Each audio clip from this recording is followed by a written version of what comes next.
Peoples war party రూపొందించినప్పుడు ఆయన వ్యవసాయిక విప్లవం అనే ఒక పుస్తకం రాశాడు. ఆ వ్యవసాయిక విప్లవం అనే పుస్తకం 78 పేజీల పుస్తకం. అది ఆనాటి ఆ పార్టీకి అది ఒక కార్యక్రమం. అయితే ఈ కార్యక్రమాన్ని గద్దర్ చదివిన తర్వాత ఇంత మంచి పుస్తకం, ఇంత మంచి విషయాన్ని ప్రజల్లోకి ఎలా తీసుకెళ్ళాలి, ఎంతమంది చదువుకుంటారు విప్లవ ప్రజలు, చదువురాని ప్రజలు, విప్లవ ప్రజలు, చదువురాని విప్లవ ప్రజలకి ఈ సమాచారాన్ని సందేశాన్ని తీసుకెళ్లాలంటే పాటనే దానికి రూపం గనక ఒక అద్భుతంగా భారతదేశ ఆర్థిక వ్యవస్థని ఎకనామిక్స్ చెప్పినట్లు, ఒక ఆడమ్ స్మిత్ చెప్పినట్లు, ఒక కార్ల్ మార్క్స్ చెప్పినట్లు భారతదేశ ఆర్థిక వ్యవస్థని మొత్తం 78 చరణాలు ఉంటుంది ఆ పాట.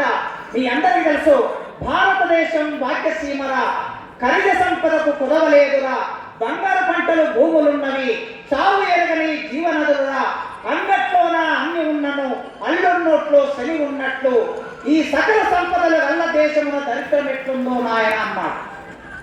ఇక్కడి వరకు వ్యవస్థను మొత్తం చెప్పి ఈ దేశాన్ని ఎవరు పరిపాలిస్తున్నారు? పెట్టుబడిదారులు పరిపాలిస్తున్నారు. పెట్టుబడిదారుల సహాయంతో, సపోర్ట్తో దేశ నాయకులు పరిపాలిస్తున్నారు అని వ్యవసాయిక విప్లవ పుస్తకంలో ఉన్నది. అందుకే టాటా పిల్ల నల్ల డబ్బుతో ఢిల్లీకెక్కిన ప్రధానమంత్రి ఆనాడు రాజీవ్ గాంధీ అని రాశాడు. ఆ పాట వచ్చే నాటికి రాజీవ్ గాంధీ ప్రధానమంత్రి.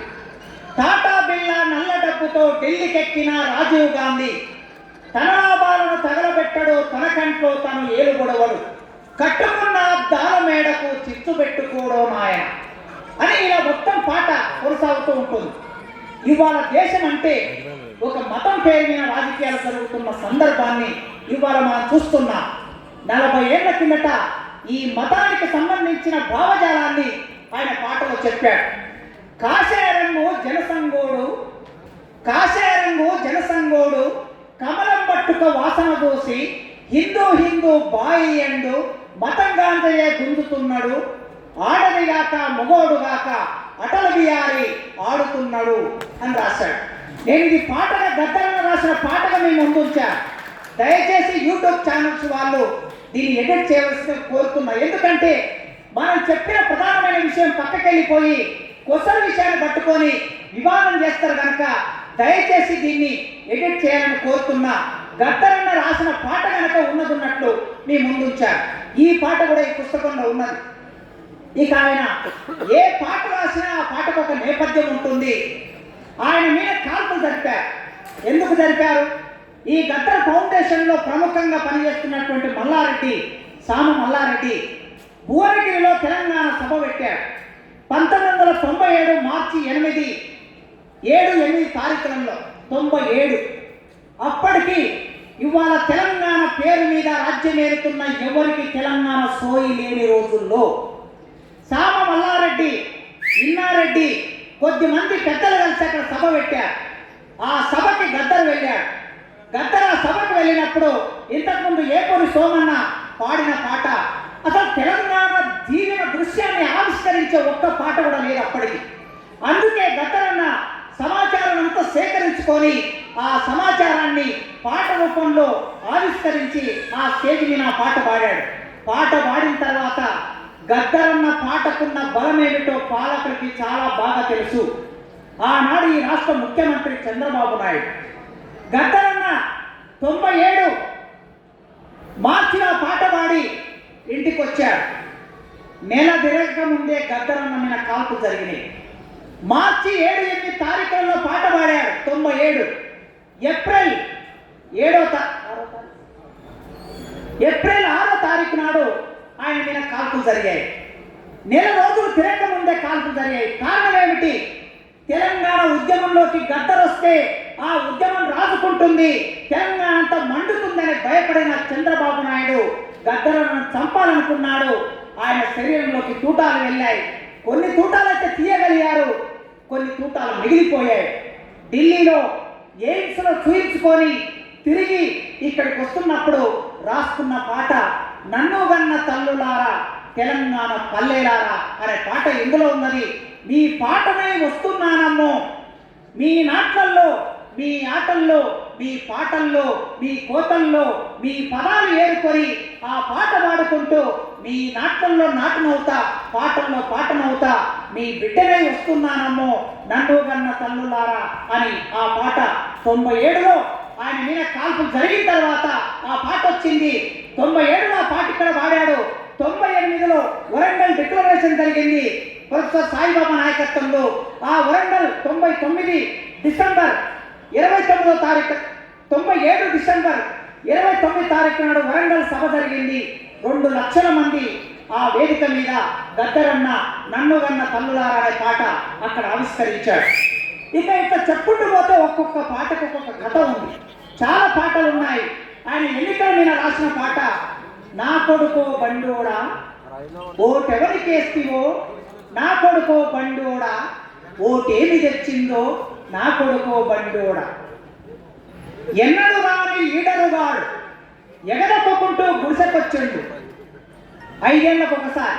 కనీసం ఆ 5 ఏళ్లకు ఒకసారైనా లీడర్ మన దగ్గరికి వస్తున్నాడంటే డాక్టర్ బిఆర్ అంబేద్కర్ ఇచ్చినటువంటి ఓటు వలన మన దగ్గరికి ఆ లీడర్లు రాగలుగుతున్నారు. అదే విషయాన్ని చెప్పాడు ఆయన. ఎన్నడు రాని లీడరుగాడు ఎగదొక్కుంటూ గుడిసెకొచ్చిండు, అనురాన్ని బావా అన్నాడు, చిన్న పోరగాన్ని అన్న అన్నాడు, చేతులు రావి కాళ్ళను తోమని మనిషిని మస్కగొట్టిండు, నా కొడుకో బండోడా ఓటెవరికేస్తివో. అన్నదమ్ముల ఇద్దరి మధ్య కొట్లాట పెట్టింది ఓటు, కిలకిల నవ్వే ఆలుమగలకు కయ్యం పెట్టిన దొంగల ఓటు, ప్రాణము లాంటి ఇద్దరు మిత్రులు గల్లబట్టుకొని గుద్దుకున్నారు, నా కొడుకో బండోడా ఓటెవరికేస్తివో.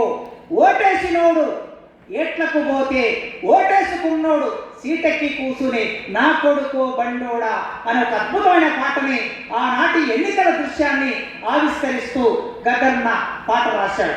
ఇవన్నీ ఒక ఎత్తు అయితే గద్దరన్న అమరవీరుల మీద రాసిన పాట దొంగ ఎదురు కాల్పులలో కనుమూసిన కూనలారా అనే పాట ఈ పుస్తకంలో ఉన్నది. ఇవాటి సందర్భంలో మనం అందరం గుర్తు చేసుకోవాల్సిన ఒక పాట, ఎప్పటికీ తెలుగు సమాజాన్ని భారతదేశాన్ని నడిపించే పాట. ఆయన 2 పాటలు అద్భుతమైన పాటలు అమరవీరులను రాసినాయి. ఒకటి వీరులారా సూరులారా రాడికల్లా బిడ్డలారా అనే పాట, రెండవది దొంగ ఎదురు కాల్పులలో కనుమూసిన కూనలారా అనే పాట. ఆ పాటలో కవికి ఒక డిక్షన్ ఉంటుంది, ఒక ప్రత్యేకమైన పదబంధం ఉంటుంది కవికి. ఆ ప్రత్యేకమైన పదబంధాన్ని గద్దరన్న వినే వాళ్ళందరి మనసు దుఃఖపడేలా, వినే వాళ్ళందరి ఆర్ద్రతకి గురయ్యేలా, వినే వాళ్ళందరి శోకానికి గురయ్యేలా ఒక రసాత్మకంగా ఆ పాటని రాశాడు. ఓ బిడ్డలారా మీరు చనిపోయారు, మీరు చనిపోతే పొయ్యి మీద కుండెక్కలేదు, మా ఇంటి ముందర మేము తిండి తినాలంటే పొయ్యి మీద కుండెక్కలేదు, బాలంత పాలు ఇవ్వలేదు, అమ్మా అంటూ లేగలరవలే మా బిడ్డలారా. ఆ బిడ్డల తల్లి నుంచి పాలు తాగే బిడ్డ కూడా పాలు వద్దన్నది అక్కడ వీళ్ళు చనిపోయారు కనుక. ఇప్పుడు ఆ బిడ్డలు వరం మీద నడిచేటప్పుడు, వంగినాట్లు వేసేటప్పుడు, కొడవలెత్తి పోసేటప్పుడు, మోపులెత్తి మోసేటప్పుడు మా కళ్ళల్లో తిరుగుతున్నారు మా బిడ్డలారా, మా కాళ్ళల్లో మెదులుతున్నారు మా బిడ్డలారా అనే ఒక అద్భుతమైన ఆ అమరవీరుని స్ఫూర్తిగా ఆ పాట రాశాడు. ఇట్లాంటి 36 పాటలు ఉన్నాయి ఈ పుస్తకంలో. 10 పాటలు చాలా పాపులర్ పాటలు. మిగతా గద్దరన్న 2000 సంవత్సరం తర్వాత 97-98 కాలంలో 99లో అనుకుంటా ఆదిరెడ్డి సంతోష్ రెడ్డి ఎన్కౌంటర్ అయిన కాలంలో గద్దరన్న అమరవీరుల మీద పాట రాయొద్దని ఒక నిబంధన ఆనాడు. కానీ వాళ్ళు ఎన్కౌంటర్ అయ్యే చనిపోయారు. చనిపోయినప్పుడు నేరుగా వాళ్ళ పేర్ల మీద పాట రాయకుండా ఆయన ఆ వేదిక మీదకి వచ్చి ఆయన పాడిన పాట సూర్యనారాయణో సూర్యనారాయణో ఆ చుక్కల్లో మొలిసేటి చుక్క పేరేందో సూర్యనారాయణ అనే ఒక ధ్వనిపరమైన పాటను రాసి ఆనాటి ఆ అమరవీరులకి నివాళి అర్పించాడు. చెత్తకుండి మీద పాట రాసిన మొట్టమొదటి కవి ప్రపంచ సాహిత్యంలో గద్దరు మాత్రమే. చెత్తకుండి మీద, చీపురు కట్ట మీద, చెప్పుల మీద ఆయన పాట రాసి ఈ తెలుగు సాహిత్యాన్ని సుసంపన్నం చేసిన గద్దరన్న ఈ యుగకర్త. 1876 నుంచి సాహిత్యం రాసిన గురజాడ అప్పారావు ఆ కాలానికి ఆధునిక యుగకర్త. 30 నుంచి కవిత్వం రాసిన శ్రీశ్రీ ఆ కాలానికి యువకర్త. 1970 నుంచి సాహిత్యం రాసిన గద్దరన్న ఈ కాలానికి యువకర్త. తెలుగు సాహిత్య యువకర్త గద్దరన్నకి నివాళి అర్పిస్తూ ఈ పుస్తకం మీద మాట్లాడే అవకాశం నాకు ఇచ్చినటువంటి గద్దర్ ఫౌండేషన్కి నేను విప్లవాభివందనాలు తెలియజేస్తూ ముగిస్తున్నాను.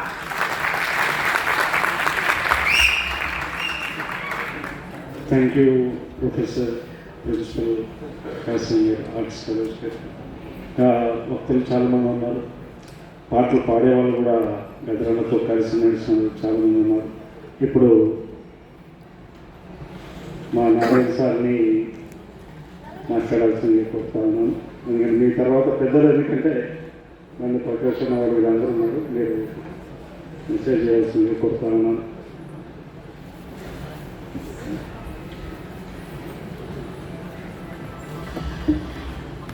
వేదిక సభకు నమస్కారం.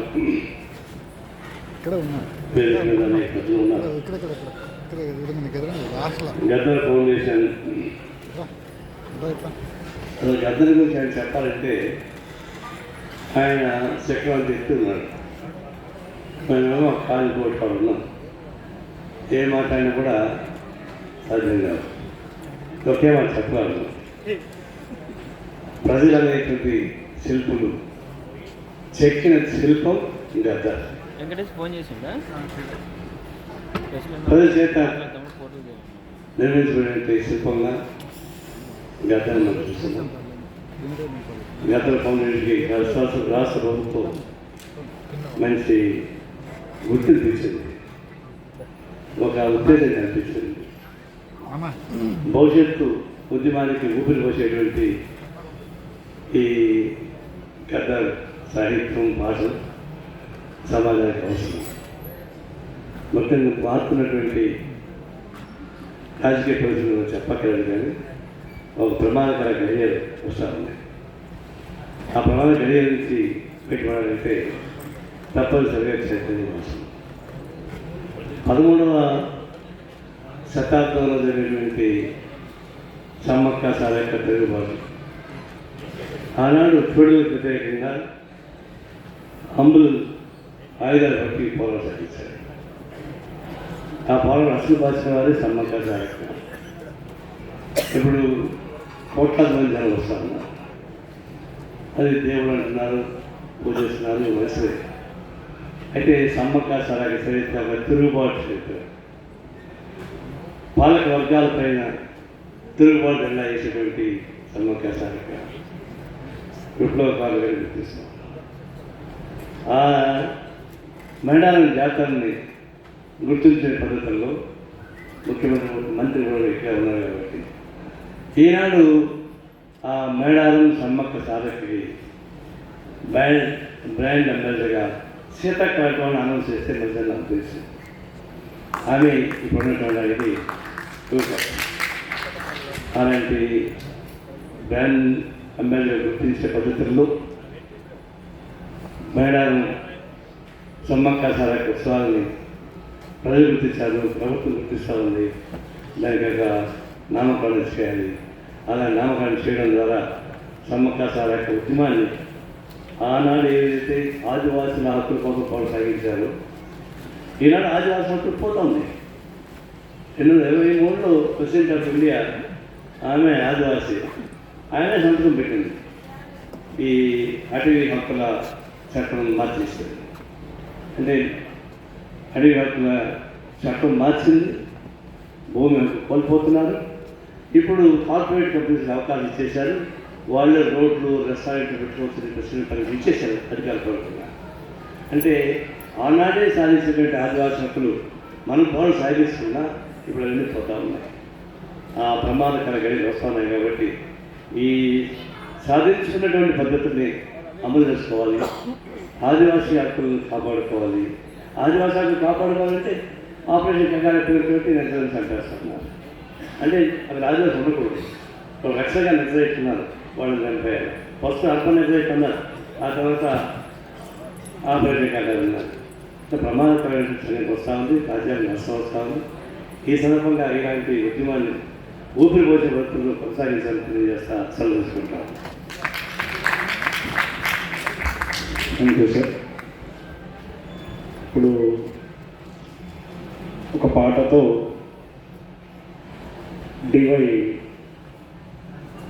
ఎన్వై అశోక్ అన్న పాట పాడతారు. ఆ తర్వాత పల్లె నరసింహ గారు పాల్గొన్నారు. అంటే ఇప్పుడే వచ్చిన మెసేజ్ గౌరవ deputy chief minister Pawan Kalyan garu ఒక మెసేజ్ని ఫౌండేషన్కి పంపించారు. ఈ సందర్భంగా on the a tribute on the 78th birth anniversary of Gadar. On 78th birth anniversary of revolutionary Baladev Gadar, I owe a deep respect and remembrance. He was not merely a singer, he was conscience of society, born into a humble Dalit family in Telangana. He rose to become a fearless voice for the voiceless and played a defining role in Telangana movement. His iconic song, Podustunna Poddu Meeda Nadustunna Ganama, did not just echo in the gatherings, it stirred minds and awakened hearts and energized the generations. During my student days in Nellore, I had privilege of listening to him singing the town hall. Those moments left a lasting imprint on me. Over the years, we shared a bond like that of an elder and younger brother. Whenever we met, we would speak at length about the society, its a challenge and responsibility. We carry forward the people. We would affectionately call me Tammi, a memory I cherish deeply. It is painful that such a guiding elder brother is no longer among us. Yes, it remained a grateful for the time I was able to spend with him during his final days, moments that remain close to my heart, though he is not physically present. The revolutionary spirit ignited through his words and songs will contribute to live on. I extend my sincere appreciation to Gadar Foundation and its chairman and Professor Shanta Sinha Garu and its founder and secretary Suryakiran Garu for their committed efforts to carry forward deals, ideals and messages to the people. ఇది గౌరవ deputy ముఖ్యమంత్రి వర్యులు ఆంధ్రప్రదేశ్ శ్రీ పవన్ కళ్యాణ్ గారు పంపించారు. వారికి message foundation పంపించడం జరిగింది. Foundation ద్వారా వేదిక ద్వారా వారికి మనస్ఫూర్తిగా ధన్యవాదాలు తెలియజేసుకుంటున్నాను. ఇప్పుడు ఎన్వై అశోక్ గారి ఒక పాట పాడాల్సిందిగా మనం చేస్తాము.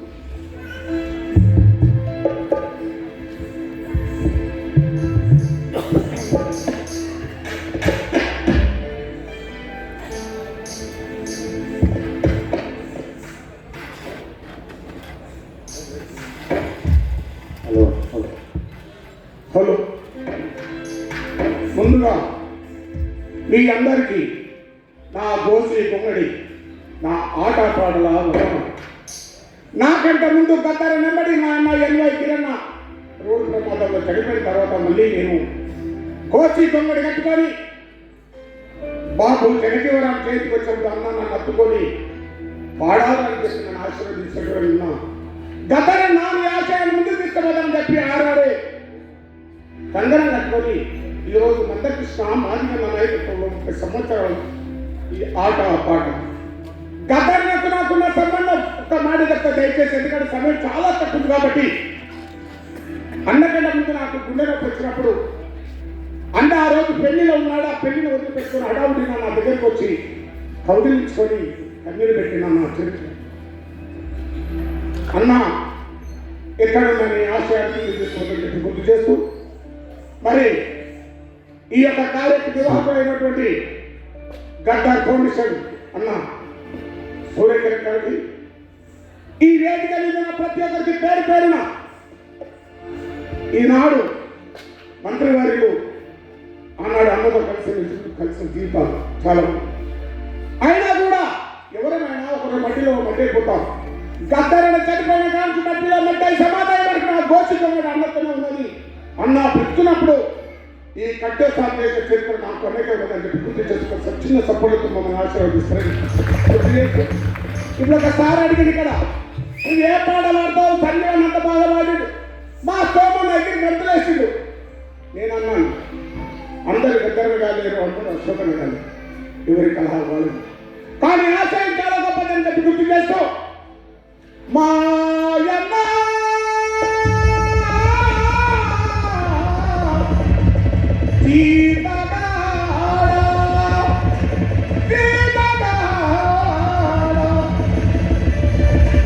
ఈ యొక్క పాట కరీంనగర్ బహుజన తుందాం పెట్టినప్పుడు గద్దరన్న గారు ఈ పాడవాడి అరే చీతాముండి చిల్లేవాయన మాయన్న ఓ చీతగాడ చిల్లేవాయన మాయన్న ఓ చీతగాడ చిల్లేవాయన మాయన్న ఓ చీతగాడ. పొలముతుంది పొలముతుంది పొలముతుంది పొలముతుంది పొందకైతివో మాయన్న ఓ చీతగాడ పొందకైతివో.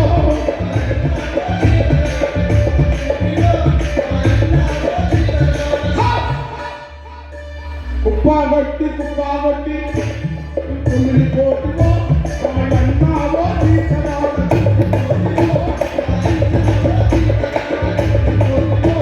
మాయన్నావో చీతగాడ. పోరాడరామన్నా పోరాడరామన్నా అంటూ ఎన్నో పాటలు మాకు పూర్తి. మరి సంతోషం వస్తే బాగా కలుసుకుంటే కన్నీ కాబట్టి గుర్తు చేస్తూ వందనాలు వందనాలంటా మా గద్దరన్న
మెంబర్ అండ్ మధుయాశ్రీ గౌడ్ గారికి సౌరవంగా వ్యక్తి మీదుగా ఆహ్వానిస్తున్నాను. ఒకసారి కర్తాధనాలతో అందరూ కూడా ప్రవర్తించాల్సిందేమని. అన్నగారికి ఎదురాన్నతో ప్రయాణం, అట్లాగే అనేక సందర్భాల్లో ఎదురాన్నతో ఉన్నారు.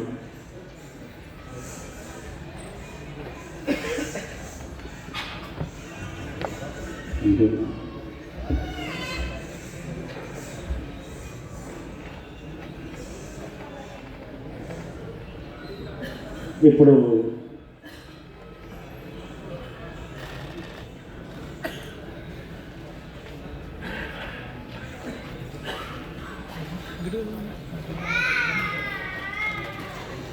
ముందుగా చాలాసేపు నుంచి మేము అడిగిన వెంటనే కౌన్సిల్గా శ్రీ బండా ప్రకాష్ గారు, deputy chairman, Telangana judges council, వారిని మాట్లాడాల్సిందిగా కోరుతా ఉన్నాను.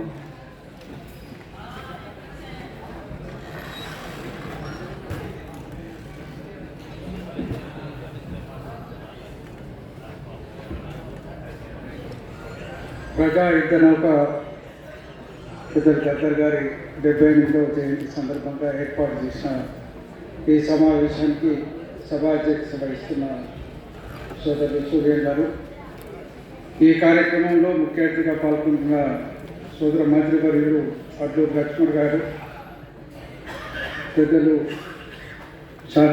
శ్రీమతి శాంతసీన గారు, మా అధ్యాపకులు పెద్దలు హరగోపాల్ గారు, పెద్దలు శ్రీనివాస్ గౌడ్ గారు, నరసింహరావు గారు, సోదరులు కాసిం గారు, మరియాశ్రీ గౌడ్ గారు, జేబీ రాజు గారు,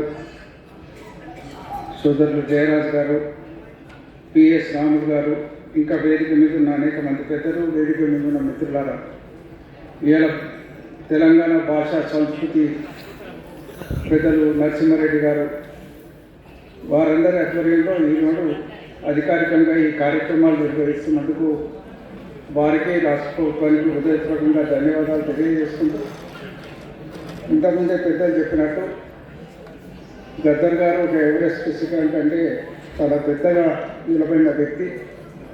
మరి వారితో మనం మాట్లాడమే తప్ప మాలాంటి వాళ్ళ జీవితాలను కూడా అనేక రకాలుగా ఇన్స్పైర్ చేసిన వ్యక్తుల్లో వారు కూడా ఒకరు. 1972 నుంచి 75 వరకు మేము డిగ్రీ చదువుతున్న సికేఎం కాలేజ్ మీద ఆనాటి విప్లవ పోరాటాల యొక్క ప్రభావం బలంగా ఉండేది. అక్కడ విద్యార్థి ఉద్యమాల్లో మేము పాల్గొన్నప్పుడు మాకు ఆనాటి ఉద్యమాలు ఎంత స్ఫూర్తితో గద్దర్ గారి పాటలు కూడా అంతే స్ఫూర్తిగా నిలబడి ఉన్నాయనే విషయాన్ని కూడా ఈ సందర్భంగా నేను మనవి చేస్తూ, అనేక సందర్భాలు వారితో కలిసి తిరిగినాం, కలిసి మాట్లాడుకున్నాం, కలిసి నడిచినాం. కొన్ని సందర్భాలు అయితే మేము ప్రయాణం చేయడానికి సైకిళ్ళ మీద పోతే గద్దరాన్ని ముందర గుర్తులు పెట్టుకొని సైకిల్కి వచ్చిన సంఘటనలు కూడా ఈరోజు గుర్తుకున్నాయి. మరి ఏదేమైనప్పటికీ సాయుధ పోరాటం నుంచి ఇలా రాజ్యాంగ వ్యవస్థని కాపాడాలన్న సంకల్పం ముందు వారు చేసిన అనేక పోరాటాలు చివరి దశలో వారు తీసుకొచ్చినారు. ఓటు యొక్క విలువని ప్రజలకు చెప్తూ పోరాటాల వైపు వచ్చినారు. మరి అనేక మందికి స్ఫూర్తిదాయకంగా ఉన్న వ్యక్తి. మాకు పాటలు పాడడం రాకున్నా వారి పాటలు పాడడానికి ప్రయత్నించేవాళ్ళు. ఇవాళ సిరిమల్ల చెట్టు కింద పాట ఆనాడు మా అమ్మతో నేను పాడి వినిపించేవాళ్ళు.